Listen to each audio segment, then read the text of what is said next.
젊은 부자님들 안녕하세요. 모든 재테크를 거미줄처럼 연결하고 있는 재테크 슈퍼거미 법학자 손입니다. 오늘도 중요한 재테크 정보만 쉽게 설명해 드리겠습니다. 9월 마지막 주 월요일이 밝았습니다. 주말 동안 중요한 뉴스가 너무 많이 나와서 오늘 급등할 만한 관련주들을 제가 다 정리를 해 드릴 거고요. 오징어 게임과 같은 경우는 넷플릭스 전 세계 1위를 주말 내내 차지했고, 남북경협주 관련해서는 김여정이 이제 관련된 남북정상회담에 긍정적인 발언을 했고, 그다음에 또 확진자 수 같은 경우는 토요일 날 역대 최대치가 나왔죠. 3,200명이 나왔고, 어제는 다소 감소한 2,800명 정도를 기록을 했습니다. 게다가 이재명 씨 같은 경우는 전북에서 또 과반을 넘기는 1위를 차지했죠. 그래서 대선주들도 일부 움직일 것으로 예상되고 있습니다. 그래서 그럼 오늘은 월요일 급등할 만한 종목들, 그리고 대응할 만한 종목들에 대해서 간단하게 설명을 드리도록 하겠습니다. 오늘은 2021년 9월 27일 월요일이고요. 현재 시간은 1시 53분입니다. 오늘도 주요 지표 그리고 강세 수들을 찾아보고 주요 뉴스, 제가 어제 매달 한 번씩 하는 유튜브 라이브 강의에서도 그 뉴스에 대한 중요성을 굉장히 많이 말씀드렸죠. 그런 것들을 관련주를 찾아가는 방법들을 제가 어저께 유튜브 영상으로 이렇게 올려드렸거든요.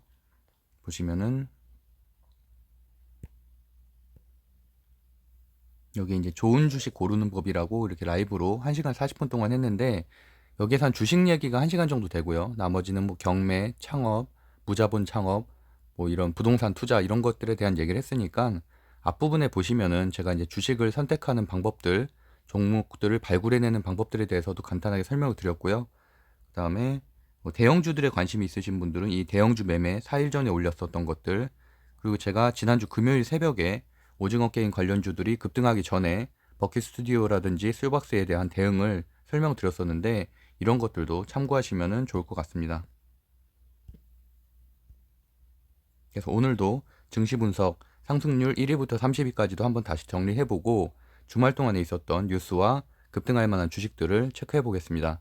제가 지난주 금요일에 픽해드렸던 종목들인데, 버킷 스튜디오, 쇼박스는 이제 오징어 게임 관련주로 탑픽으로 제가 설명을 드렸었고, 그다음에 사마 네트워크스까지도 이제 미디어 콘텐츠 주로 순환매가 돌 것이다라고 말씀드렸고요. CIS나 후성, 이녹스 첨단 소재, 일팀 머티리얼즈, 서울옥션은 저평가 우량주로 스윙 종목으로 적정하다고 말씀드렸었고, 제가 이제 그 복귀 방송을 간단하게 해볼게요. 버킷 스튜디오 같은 경우는 제가 금요일 새벽에 방송을 드렸었고, 이렇게 목요일에 이어서 금요일까지도 상한가를 갖고 내일도 장초 급등이 예상되고 있습니다. 쇼박스 같은 경우는 저도 매수를 같이 했다고 말씀드렸고, 저도 장초에 들어가서 약 9% 정도 수익을 내고, 그다음에 뭐 저 같은 경우는 직장인 투자자니까 스탑로스를 걸어놓는 방식으로 대응을 하고 있거든요.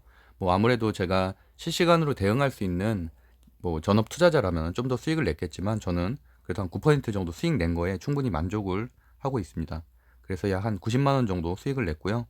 그다음에 사마 네트워크스도 한 7% 정도 상승을 했고, CIS 같은 경우도 제가 전날 방송에서 말씀드리기를 이렇게 하루 눌러주는 패턴들이 더 좋다라고 말씀드렸는데, 장초에 시가 1%에서 시작해서 5%까지 4% 정도 상승을 하고 다시 하락하는 패턴을 보였고요. 후성과 같은 경우도 제가 뭐 한 2주 전부터 계속 보유하고 있는 종목이라고 말씀드렸죠.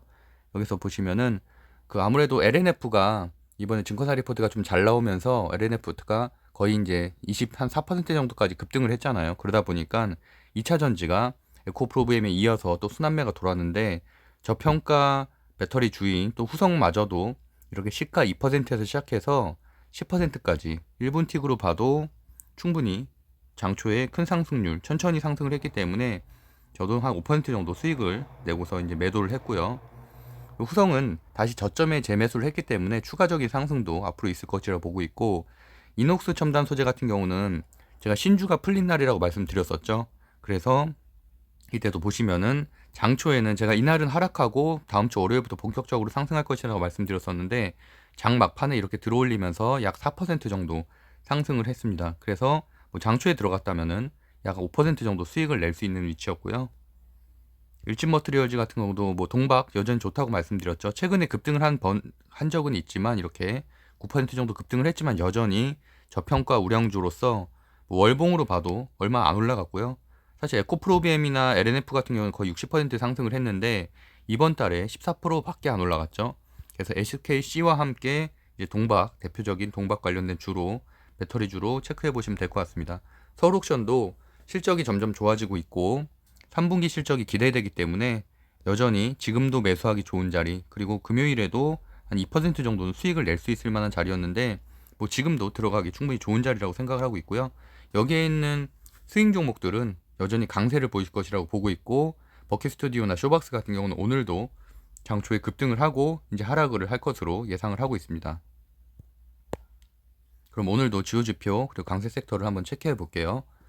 제 방송을 처음 듣는 분들은 저는 이렇게 항상 대외 환경 그리고 대내 환경 그리고 상승률 1위부터 30위까지를 매일매일 정리해 드리고 있으니까 그런 흐름들을 중심으로 좀 좋은 종목들을 같이 한번 공부하면 좋을 것 같습니다.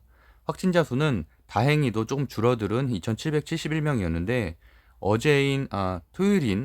토요일이 3,272명으로 역대 최대였고, 어제인 일요일이 2,771명으로 역대 두 번째죠. 다행히 현재 코로나 라이브를 보면은 한 2,400명 정도로 예상이 되고, 그래도 다행인 거는 이렇게 확진자 수가 좀 줄고 있다는 부분 참 다행입니다. 근데 그렇지 않았으면은 사실 오늘 장이 굉장히 안 좋을 것으로 예상이 됐는데, 또 위드 코로나 관련된 주들이 최근에 또 급등을 하고 조정을 겪고 있는데, 거기다가 다시 이제 위드 코로나에 관련된 이런 사회적 거리두기라든지 이런 것들이 재차 연장될 가능성이 있기 때문에 아무래도 월요일에는 좀 더 조정이 깊어질 가능성이 있다고 보고 있고, 오히려 저점 매수할 수 있는 기회로도 삼을 수 있을 것 같습니다.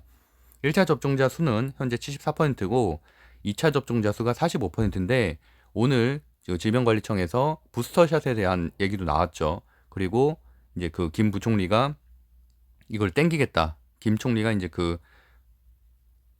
접종 시기를 좀 더 그 시기를 그 간격을 간격을 좀 더 좁히겠다라는 그런 발언도 함에 따라서 아무래도 위드 코로나에 대한 내용들은 좀 더 앞당겨질 것으로 예상을 하고 있고요. 그러다 보니까 최근에 이제 아시아나항공 같은 경우는 제가 뭐 위드 코로나 관련된 주들은 저는 벌써 한 3주 전부터 방송을 통해서 꼭 하나 종목 이상은 매수해야 된다고 말씀드렸고, 그리고 아시아나항공은 그 3주 사이에 거의 30% 이상 상승을 했죠. 거의 35% 정도 상승을 하고 이렇게 금요일에는 4% 정도 눌려줬는데 목요일에 17%나 상승을 했죠.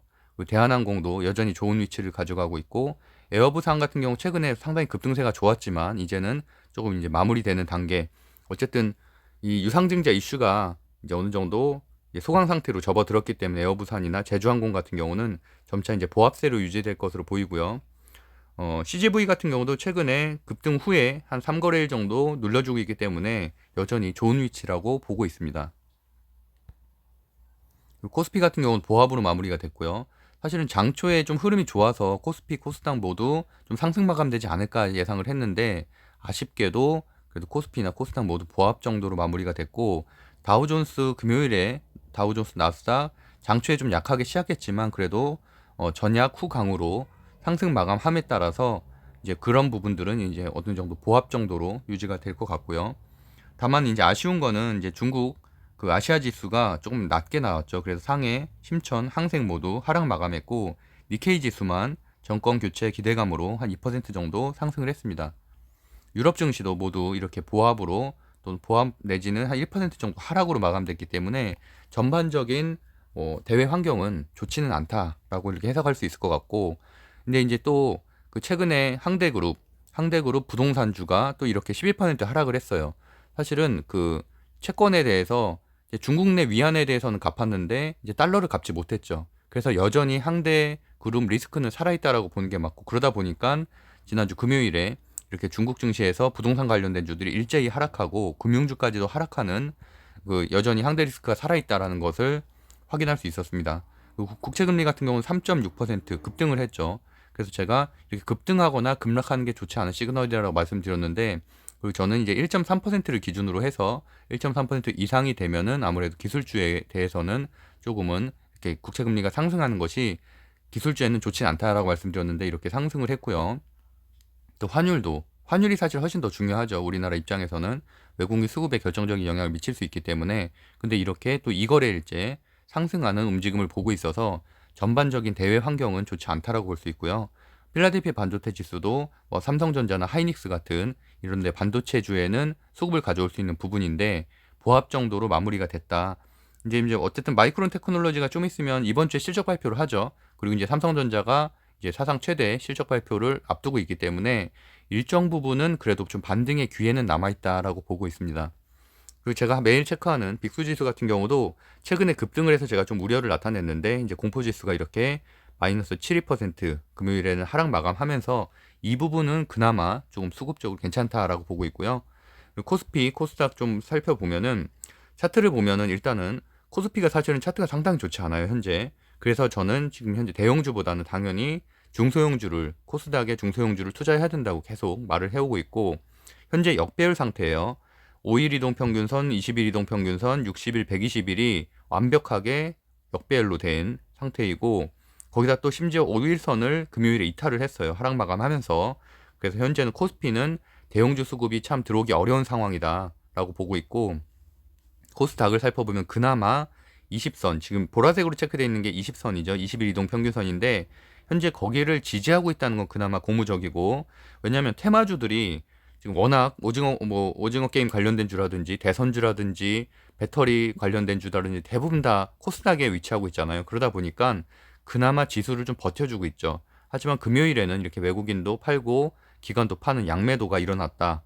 그래도 이제 월요일에는 그나마 그래도 코스닥 정도는 이게 차트상으로 보면은, 기술적 분석으로 보면 어느 정도는 그래도 흐름이 여전히 유지될 것이다라고 보고 있고, 배터리도 여전히 그 LNF가 이제 이렇게 또 그 LNF하고 세로믹스죠. 세로믹스가 이제 상한가를 기록을 하면서 여전히 수급은 괜찮다라고 보고 있습니다. 그리고 비트코인 가상화폐도 제가 매일 체크해드리고 있죠. 최근에 한 3거래일 정도 좀 조정이 왔었는데 오늘 정도면은 전거래일 대비해서 그냥 보합 정도로 보여지고요. 비트코인 차트를 봐도 그냥 한 2, 3일 정도 좀 하락을 했지만 다시 어제는 보합으로 마무리되는 정도. 그래서 특이사항은 없다. 그래서 뭐 하나투자증권이라든지 두나무 관련된 주들은 여전히 수급이 들어오기에는 이렇게 가상화폐 흐름이 좋지는 않다라고 보실 수 있을 것 같습니다. 그리고 주요 뉴스, 굉장히 중요한 뉴스들이 많아서 빠르게 지나가 볼게요. 일단 추석 연휴에 말씀드렸던 대로 확진자 대란이 현실화가 됐죠. 그래서 역대 최고로 많이 나왔고, 이번 주에도 제가 계속 말씀드렸다시피 월요일, 화요일은 검사수 자체가 주말이 적어서 적게 나오는 것 뿐이고, 중요한 건 수요일이라고 말씀드렸죠. 수요일, 목요일에 확진자 수가 가장 중요한데 이번에 3,200명을 넘게 될 수도 있죠. 그래서 막 그대로 역대 최대 확진자 수가 기록하게 된다면 다시 위드 코로나주가 조정을, 좀 더 기간 조정을 받을 가능성이 있다. 하지만 말씀드렸던 대로 백신 접종자 수가 지금 1차만 해도 75%가 넘었고 이번 주면은 80%가 넘겠죠. 그리고 2차 접종자도 50%가 넘기 때문에 위드 코로나 주의 4분기 실적 그리고 내년 1분기 실적이 좋아질 것이란 거는 뭐 의심의 여지가 없죠. 의심의 여지가 없기 때문에 이렇게 조정이 올 때 오히려 위드 코로나 관련된 주를 반드시 매수를 하는 것을, 한 종목 이상은 매수할 것을 추천드리고요. 말씀드렸던 대로 신규 확진자 수 85%가 접종 미완료, 그러니까 1차만 접종한 사람도 포함이 되는 거죠. 그렇기 때문에 부스터 샷도 시작할 것이라고 오늘 발표를 했고, 10월 초부터 1차 2차 접종 간격, 지금은 한 달 반 정도 되죠. 그래서 저도 1차 맞고 나서 지금 한 달 정도 거의 다 돼가는데, 어쨌든 이런 간격을 단축하겠다. 그렇다는 얘기는 결국에는 뭐 위드 코로나 시대가 더 가까이 빠르게 온다는 얘기죠. 네. 그리고 오징어 게임 관련돼서도 제가 주말에 동향을 안 그래도 잘 살펴봤는데, 이렇게 이제 26일자 기사를 보면은 오징어 게임이 66개국 넷플릭스에서 1위를 차지했다. 그렇기 때문에 최소한 일단 오늘 월요일까지는 이 급등세가 이어질 가능성이 높다. 특히나 이제 대장주인 버킷 스튜디오 같은 경우는 이틀 연속 2거래일 동안 상한가를 기록을 했는데 오늘도 장초에 급등할 가능성이 높고, 하지만 제가 항상 말씀드렸다시피 5분 내에 하락 흐름이 보이거나 아니면 시외가가 상당히 낮게 시작을 하거나 마이너스로 시작하면은 당연히 조심해야 된다고 말씀드렸죠. 그런 건 오히려 급락할 가능성도 있기 때문에. 하지만 그래도 오징어 게임 같은 관련된 주들은 일단 오늘까지는 급등을 할 것으로 보이고, 미디어 콘텐츠 관련된 주들도 넷플릭스에서 오픈을 하는 것들이나 뭐 송혜교 씨나 이영애 씨나 이렇게 데뷔하는 작품들, 오랜만에 복귀하는 작품들이 이제 국내에서도 반영이 되고, 지리산 같은 경우도 이번에 이제 11월 달인가요? 그때부터 반영이 되죠. 그래서 그런 기대감으로 해서 미디어 콘텐츠주 전반에 제작을 맡고 있는 미디어 콘텐츠주가 강세 섹터로 올라갈 가능성도 있다. 이 오징어 게임 덕분에. 그래서 그 흐름은 제가 다시 한번 체크해 드릴게요. 써 있는 것처럼 넷플릭스 전 세계 TV 프로그램에서 3일 연속 1위를 차지했다. 이런 것들이 굉장히 중요한 이슈죠. 그래서 이제 어떤 뉴스를 제가 어저께 강의 때도 말씀드렸지만 어떤 뉴스를 볼 때 뭐 세계 최초 또는 세계 1위 이런 것들은 단기 재료가 아니란 얘기죠. 만약에 근데 국내 1위를 했다. 이런 것들은 일시적일 수가 있겠지만 우리가 뭐 게임도 그랬었잖아요. 오딘도 그랬고 뭐 이런 여러 게임들도 전 세계 1위를 차지했고 뭐 애플 스토어에서 1위를 차지했다. 이런 것들이 상당히 의미가 있다는 거죠. 그래서 이제 말씀드렸던 대로 일단은 버킷 스튜디오 쇼박스가 직접적인 관련성이 있는 거, 뭐 이정재 소속사가 있는 것이 이제 버킷 스튜디오가 지분을 들고 있고, 쇼박스는 이제 투자에 참여를 했었죠.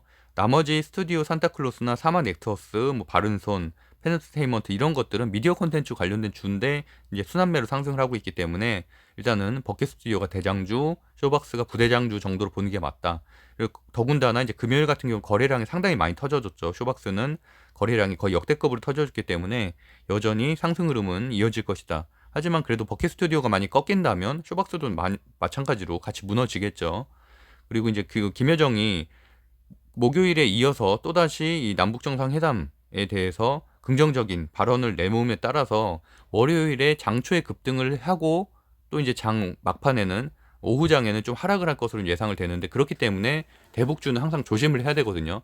대북주는 변동성이 다른 테마주들보다 훨씬 더 강한 편이어서 그런 것에 좀 주의는 필요해 보이고요.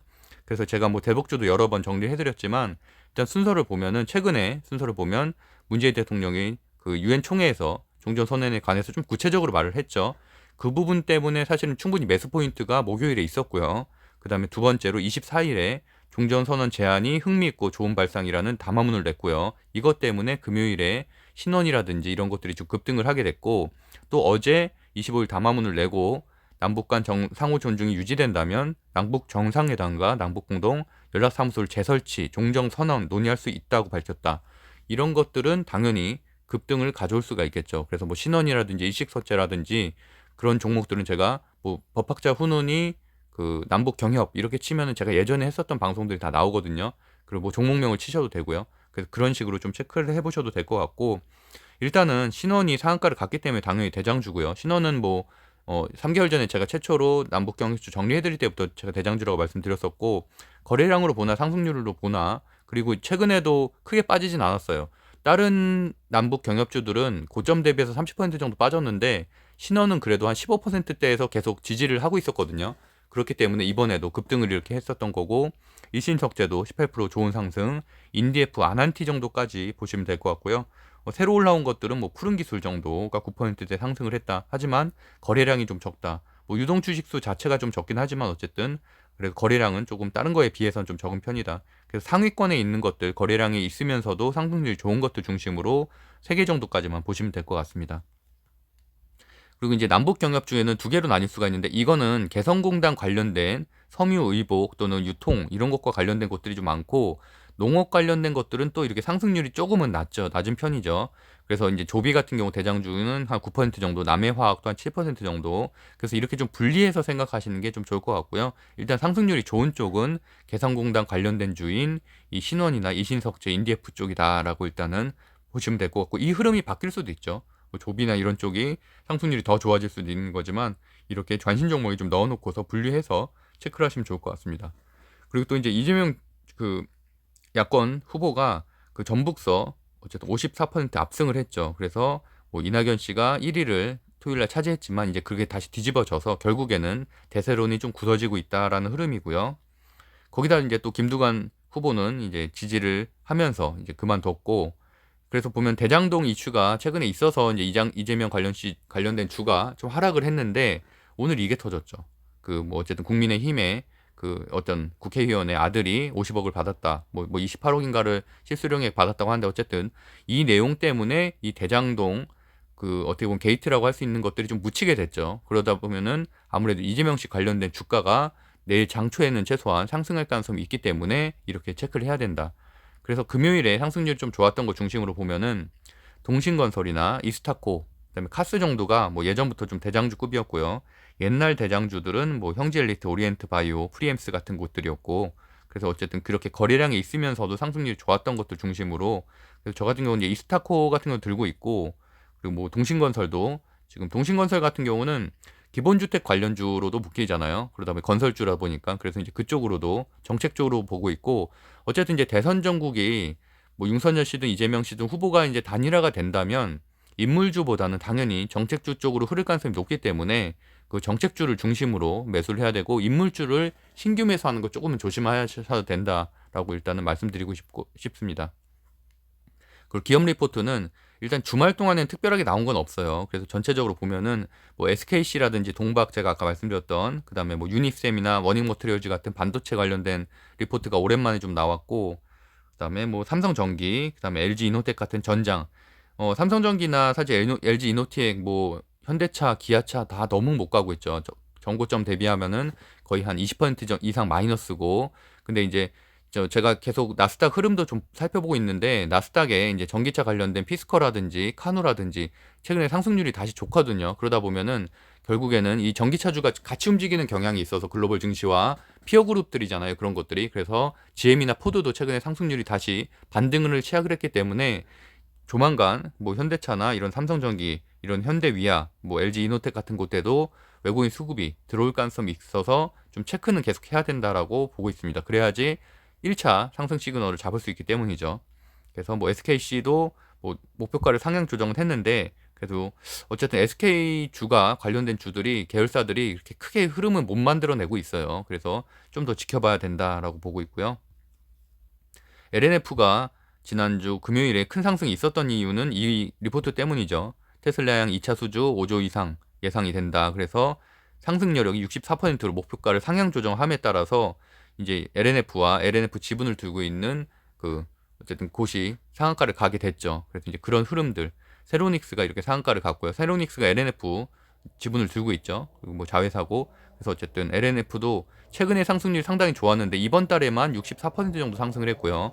에코프로비엠은 두 달 동안 약 한 70% 정도 상승을 했고요. 그래서 상승률이 상당히 좋다.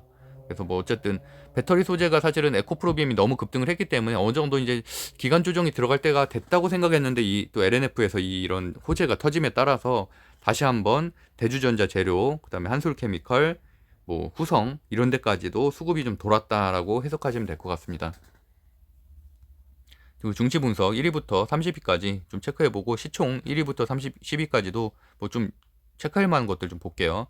일단 저는 코스피 시총 1위부터 20위까지 그리고 코스닥 1위부터 20위까지를 매일매일 체크를 하고 있는데 그 중에서 급등을 하거나 급락을 하거나 좀 이상한 흐름이 있으면 좀 체크를 하는 편이죠. 뭐 셀트리온 같은 경우는 전날 크게 상승을 했었는데 이제 그거를 다시 이익분을 반납을 했어요. 그래서 좀 아쉬움이 있고 어쨌든 정배열 초입에 있었는데 좀 그게 다시 좀 이렇게 어떻게 보면 좀 횡보로 가고 있는 추세로 변환이 되고 있어서 한번 다시 체크를 해봐야 될 것 같고 이날은 오랜만에 플랫폼주인 카카오와 네이버가 상승을 했는데 개인적으로는 뭐 카카오에 대해서도 제가 여러 번 말을 했지만 저는 지금 매수할 때는 아닌 것 같다. 분명히 국정감사 리스크가 남아있기 때문에 뭐 쌍바닥을 분명히 확인을 하고서 들어간 게 낫다고 생각을 하고 이날의 3.9% 상승은 저는 기술적 반등이라고 보고 있고요. 이제 추세 전환이 아니란 얘기죠. 현재는 차트가 완전히 깨진 상태이기 때문에 어쨌든 국정감사 그 10월 초에 진행이 되죠. 이제 그런 것들의 흐름을 좀 보고서 뭐 물타기를 하거나 신규 매수를 하는 것도 그때쯤에 왜냐면 횡보 기간이 상당히 길어질 가능성이 있기 때문에 이제 그런 식으로 어제 그 강의 때도 말씀드렸고요.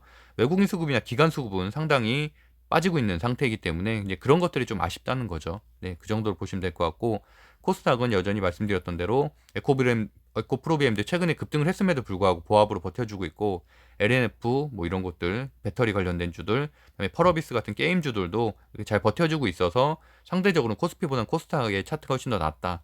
그리고 이제 정규장 1위부터 상승률 30위까지 살펴보면은 특징주들은 제가 이렇게 빨간색으로 체크해놨고 그 다음으로 좀 체크해볼 만한 건 이렇게 주황색으로 체크해놨죠.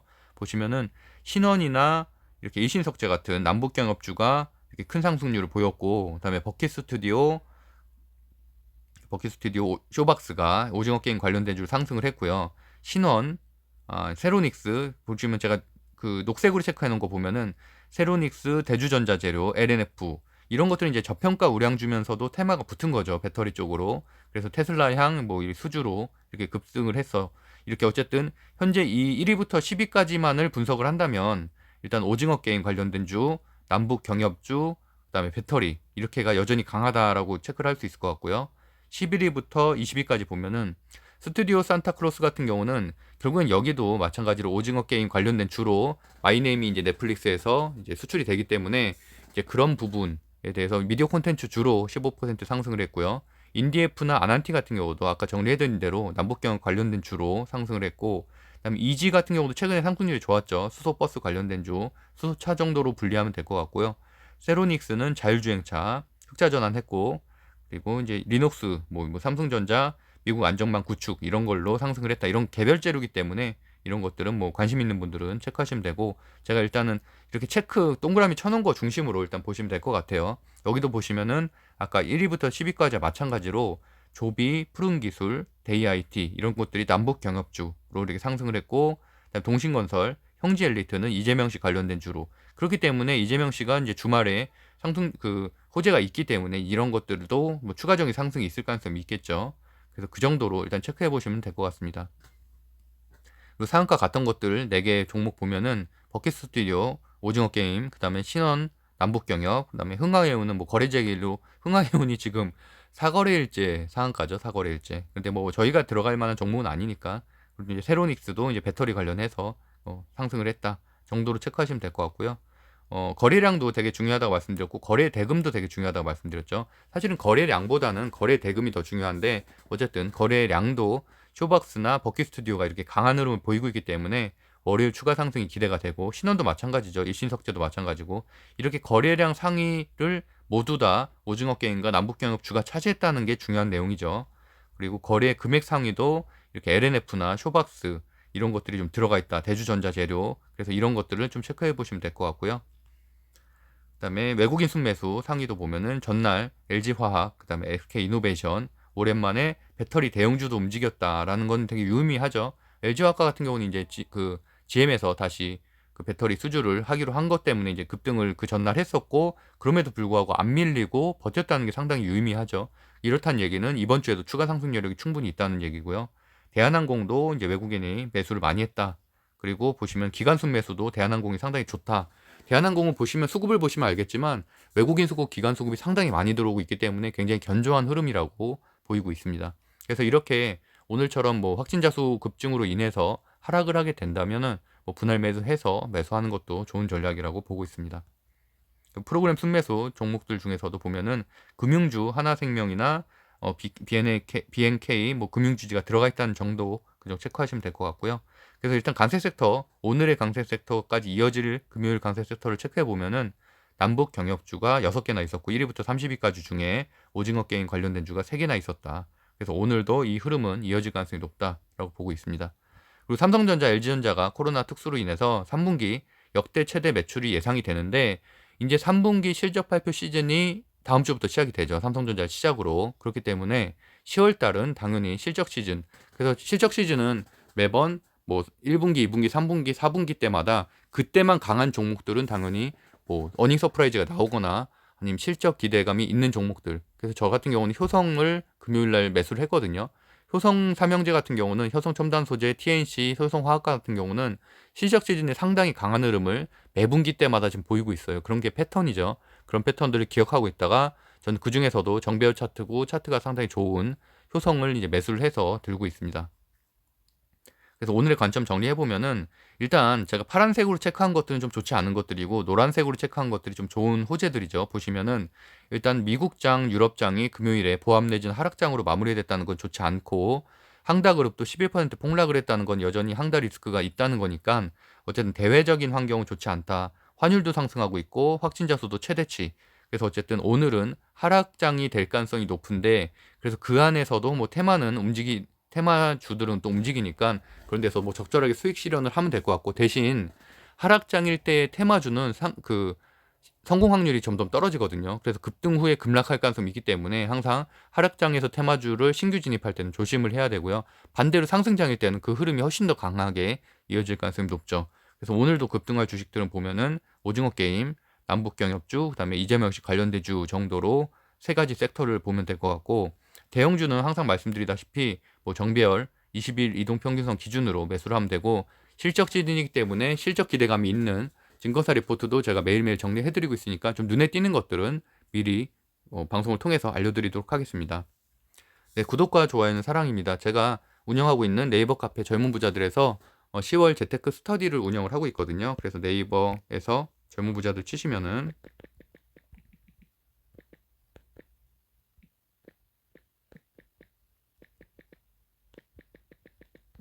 이렇게 가운데 저희 카페가 나와요.